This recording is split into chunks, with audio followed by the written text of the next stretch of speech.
రీసెంట్‌గా కూటమి ప్రభుత్వంలో ఉన్న మినిస్టర్‌గా లోకేష్ గారు దావోస్ ఎళ్లారు ఐటీ శాఖ మంత్రిగా. ఇంతవరకు ఏ పెట్టుబడి రాలా. దీన్ని ఎలా చూస్తారండి? గతంలో పోయినప్పుడు కూడా ఏం పెట్టుబడి రాలా. వీళ్ళు దావోస్‌కు పోయింది సోకులు పడనీకి, ప్రభుత్వ సొమ్మునంతా హరించనీకి పోయారు తప్ప, ఈళ్ళేదో దేశాన్ని ఉద్ధరిస్తాము, మన రాష్ట్రాన్ని ఉద్ధరిస్తాము, ప్రజలకు మేలు చేస్తామనే ఉద్దేశంతో అయితే ఎక్కడా పోలేదు. ఎప్పుడు చూసినా ఒక టైం చంద్రబాబు పోయాడు, లోకేష్ పోయాడు, ఇప్పుడు పోయాడు, మళ్ళీ వచ్చాడు. ఈ 2 సార్లు కూడా వీళ్ళు తీసుకొచ్చింది ఏమన్నదంటే జీరో. ఎక్కడ ఏ కంపెనీలు ముందుకు రాలే. కానీ ఇక్కడికి వచ్చేసి మాత్రం షెల్ఫ్ డబ్బాలు కొట్టుకోవడం మాత్రం వీళ్ళకి మించినోళ్ళు లేరు. ఏపీ స్టేట్లో 5 ఇచ్చినాం, ఇది ఇచ్చినాం, ఇది ఇచ్చినామంటారు. ఎంతసేపు ఉన్న జగన్మోహన్ రెడ్డి తెచ్చినట్టు చూపించుకొని వీళ్ళు మేము తెచ్చినామని చెప్పుకోవడం తప్ప వీళ్ళు చేసింది అయితే ఏమీ ఉండదని నేను మనవి చేసుకుంటున్నాను. అట్లానే లడ్డు కల్తీ జరిగిందని చెప్పేసి అప్పట్లో ఆరోపించిన వాళ్ళు ఇప్పుడు ఏం జరుగుతుంది? ఇప్పుడు సిట్టే నివేదిక ఇచ్చింది సుప్రీం కోర్టుకి. దీన్ని ఎలా చూస్తారండి?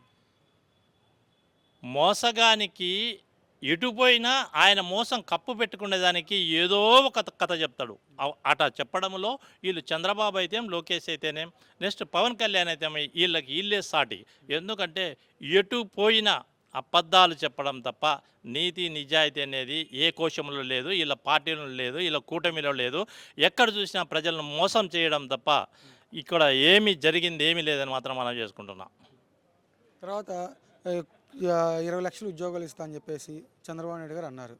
కానీ 20 లక్షల కోట్ల ఉద్యోగాలు ఇచ్చామని చేసి రీసెంట్గా ఒక ఇంటర్వ్యూలో అన్నారు చంద్రబాబు నాయుడు గారు. దీన్ని ఎలా చూస్తారండి? అంటే 20 లక్షల కోట్ల మంది జనాభా లేరు కదా. వీళ్ళు చేసేది ఏంటంటే నిజంగా వాళ్లకు 40 ఏండ్ల రాజకీయ చరిత్రలో చంద్రబాబు ఏ పొద్దైనా ఏ విషయమైనా సక్రమంగా చెప్పింది అయితే లేదు. ఎందుకంటే ప్రజల్ని ఎవరినన్ను అడుగు, ఏ ఏరియాలకన్నా పో, చంద్రబాబు చెప్పింది ఎప్పుడు చెయ్యడు. దానికోసమే ఈరోజు కూడా 20 లక్షలు అంటాడు, 20 కోట్లు అంటాడు.